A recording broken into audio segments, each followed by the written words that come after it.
The new series, which is set months after the third film, follows Lightning McQueen and his closest friend Mater as they travel across America in order to go to Mater's sister's wedding. The episodes show the characters in a variety of situations, such as when they are being pursued by vehicles that resemble dinosaurs. It take place in fresh settings and feature a large cast of new characters, including their new companion Ivy, a monster truck. It also welcomes back previously established franchise characters.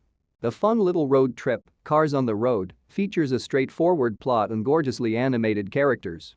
It's not very intense or in-depth, and it's not going to rock the world of animation anytime soon, but it's still entertaining to see.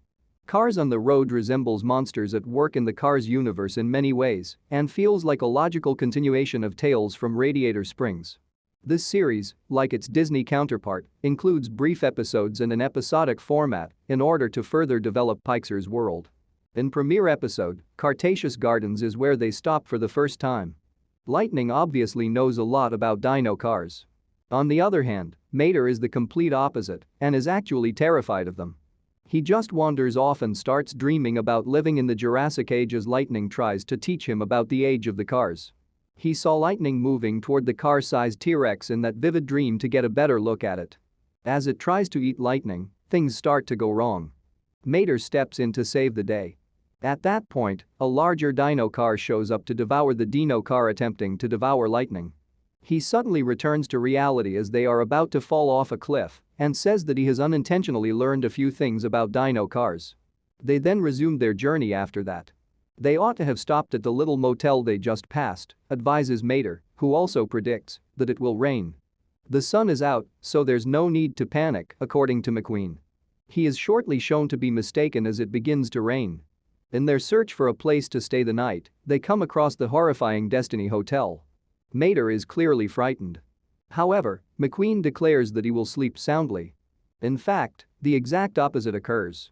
The noises of the branches breaking the glass and the sounds on the floor directly above them keep McQueen awake as Mater falls asleep. When McQueen hears someone calling his name, he leaves the room and walks down the hallways, where he is pursued by the spirits of the vehicles shown in the paintings. McQueen and Mater do ride the Thundercone, while armed and with metallic extensions.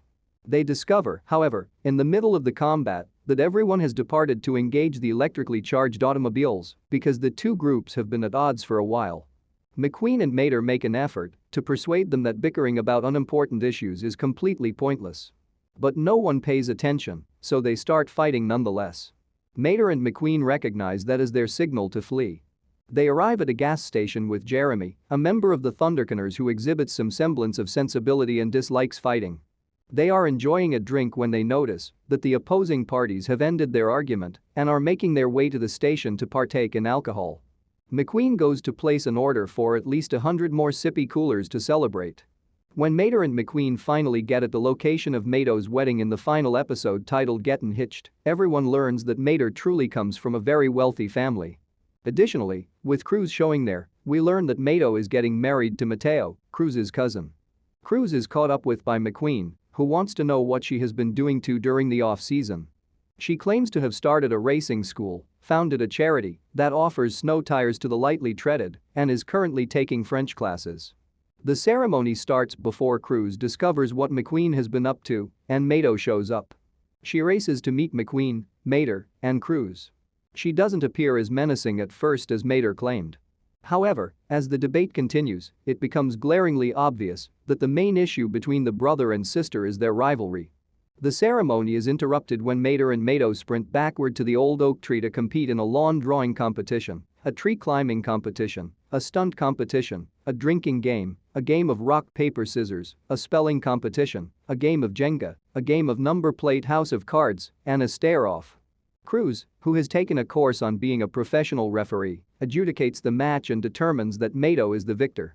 Cruz discloses that she also dabbles in family counseling when Mato and Mater begin to dispute about it.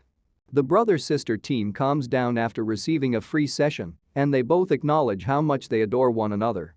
Now that is over, Mato proceeds to marry Mateo, which Cruz officiates because the priest became irate after being kept waiting for so long. Mater delivers his speech while also including his presidential address. In an effort to encounter additional adventures, McQueen and Mater set off on the road once more. McQueen ponders Mateo and Mato's honeymoon destination in a scene that follows the credits. Mateo and Mato respond by yelling each other's names as they make their way through the largest tire maze in the world.